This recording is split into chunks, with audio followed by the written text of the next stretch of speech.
सुंदरबन जंगल में टूनी चिड़िया रहती थी। उसके एक पेड़ की डाली पर अपने लिए एक घर बनाया हुआ था। वह और उसके बच्चे उस घर में रहते थे। अचानक बारिश का मौसम आ गया और बहुत तेज बारिश होने लगी। रात को बहुत तेज हवाएं चलने लगी, जिसकी वजह से चिड़िया का घर कहीं दूर जाकर गिर गया। चिड़िया और उसके बच्चे बारिश में पूरी तरह भीग चुके थे। बेचारी उस चिड़िया को समझ नहीं आ रहा था कि वह क्या करे। उसके पास में ही कालू कोए का घर था।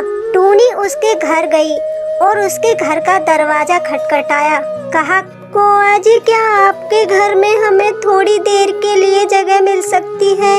हमारा घर बारिश की वजह से उड़ गया है। मेरे बच्चे बारिश में भीग रहे हैं।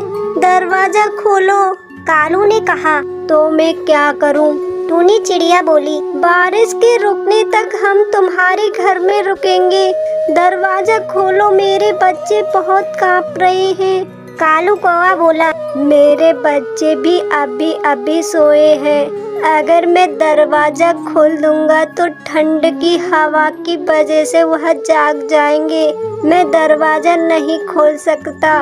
इस तरह से उस कालू ने जवाब दिया और दरवाजा भी नहीं खोला। बेचारी टूनी चिड़िया अपने बच्चों को लेकर वहाँ से चली गई। कुछ दिन गुजरने के बाद एक दिन टूनी चिड़िया के घर का दरवाजा किसी ने खटखटाया। चिड़िया बोली, कौन है? बाहर से आवाज आई, मैं कालू कौवा हूँ। मेरा घर बारिश और हवा की वजह से टूट चुका है। मैं और मेरे बच्चे बारिश में भीग रहे हैं। दया करके दरवाजा खोलो। आज की रात हम तुम्हारे घर में रुकेंगे। टूनी चिड़िया बोली, ठीक है कौवा जी, आप अंदर आ जाओ। यह कहकर टूनी ने अपने घर का दरवाजा खोला और फिर कालू कौवे ने अपने बच्चों को अपने पंख में लेकर सुला दिया।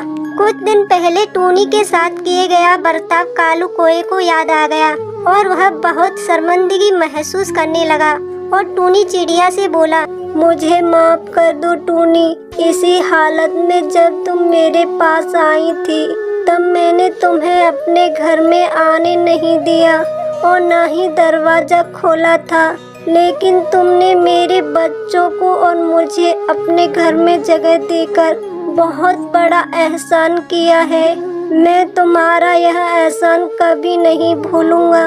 टूनी चिड़िया ने कहा, कोई बात नहीं है कौवा जी, जब तक आप अपना घर नहीं बना लेते तब तक यहीं रुक जाओ, क्योंकि मैं बहुत अच्छी तरह जानती हूँ कि ऐसी परिस्थिति में कैसा लगता है। आप बिल्कुल चिंता मत करो। कालू कौवे ने कहा, टूनी तुम कितनी अच्छी हो। मैंने तुम्हारी कोई मदद नहीं की, लेकिन फिर भी तुमने मेरा पूरा साथ दिया। आज से मैं तुम्हारा अच्छा दोस्त बनकर रहूँगा और हर मुश्किल वक्त में तुम्हारा साथ दूंगा।